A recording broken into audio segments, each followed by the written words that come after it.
Muchas veces nos olvidamos de lo que realmente importa para correr en busca de algo que no necesitamos verdaderamente.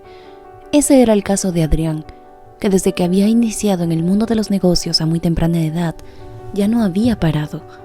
Después de la muerte de su madre, había recibido en herencia una pujante empresa publicitaria y muy pronto se había acostumbrado a la agitada vida de un hombre de negocios.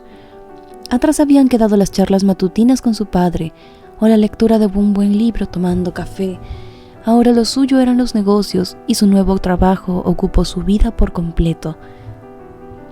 Entretanto, su padre Matías, que no había terminado de recuperarse de la muerte de su esposa, tenía que enfrentarse ahora a la más completa soledad, mientras su hijo pasaba todo el día y también buena parte de la noche trabajando. Parecía que no había forma de hacerlo volver a la vida simple y tranquila de un hombre que no tiene mucho de qué preocuparse. Matías era un hombre de 69 años que, después de su jubilación, había pasado por la misma crisis que pasaba la mayoría de personas que han trabajado toda su vida. Ya no encontraba qué hacer con su tiempo. Había adquirido nuevos hobbies como la jardinería y la escritura de historias, pero nada hacía que él se sintiera realmente útil.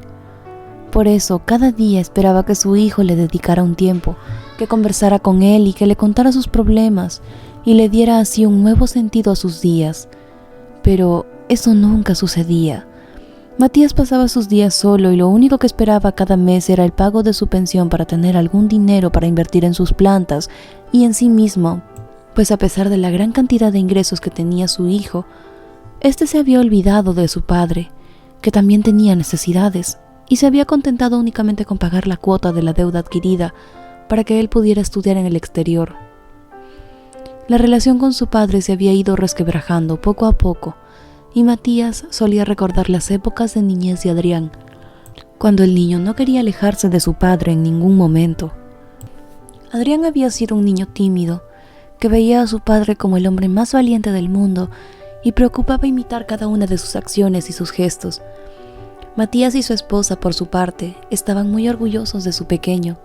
Era un estudiante muy bueno, le gustaba estar en casa y era respetuoso y ordenado, y sus modales eran la envidia de más de una madre en el vecindario.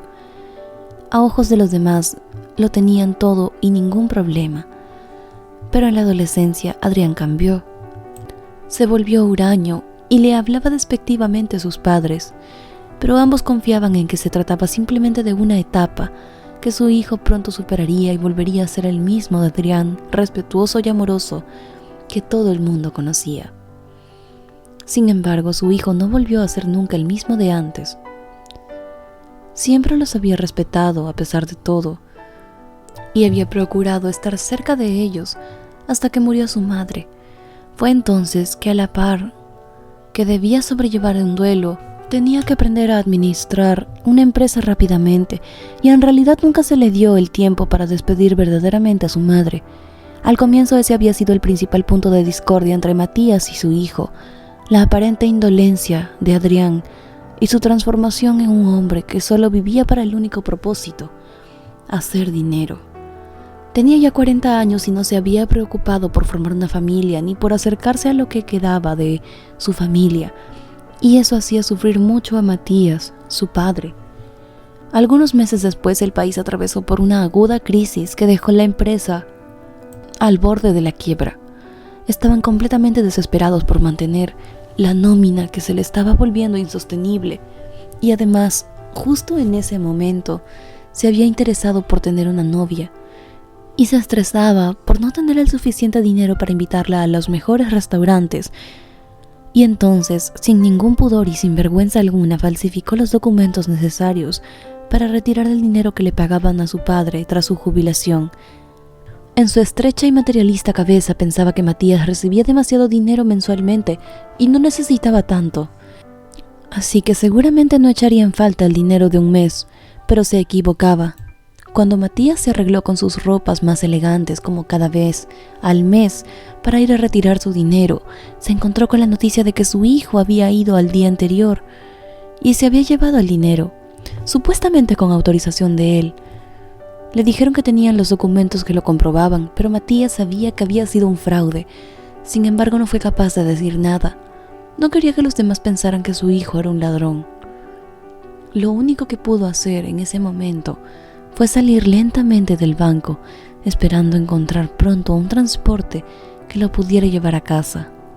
Pero no pudo encontrar su dolor en la puerta del banco, y en esta misma se derrumbó.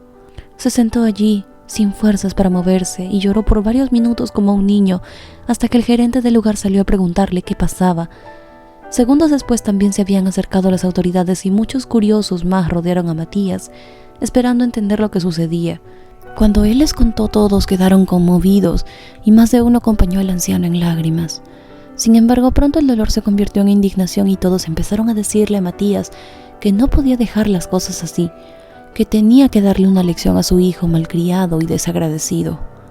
Porque Adrián lo había tenido todo y no le había dado nada a su padre, y ahora no merecía que Matías dejara pasar la situación sin hacer nada.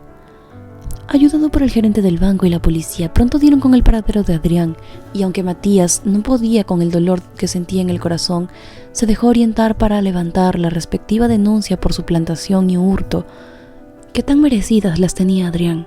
Algunas semanas después, las denuncias fueron retiradas, pero gracias a ellas Matías quedó con la custodia de la empresa de su esposa.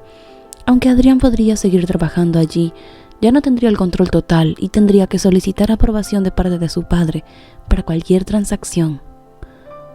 Allí aprendió nuevamente el valor de la humildad y la importancia de respetar a los padres, sobre todo a aquellos que lo dieron todo para que su hijo nunca tuviera carencias.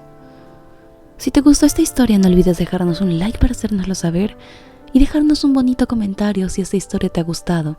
Además, sería bueno que la compartas con tus amigos y familiares para que así este hermoso mensaje pueda llegar a la vida de cada uno de ellos. Yo soy tu amiga María José Cisneros y este fue un video más para tu canal favorito, Enigma.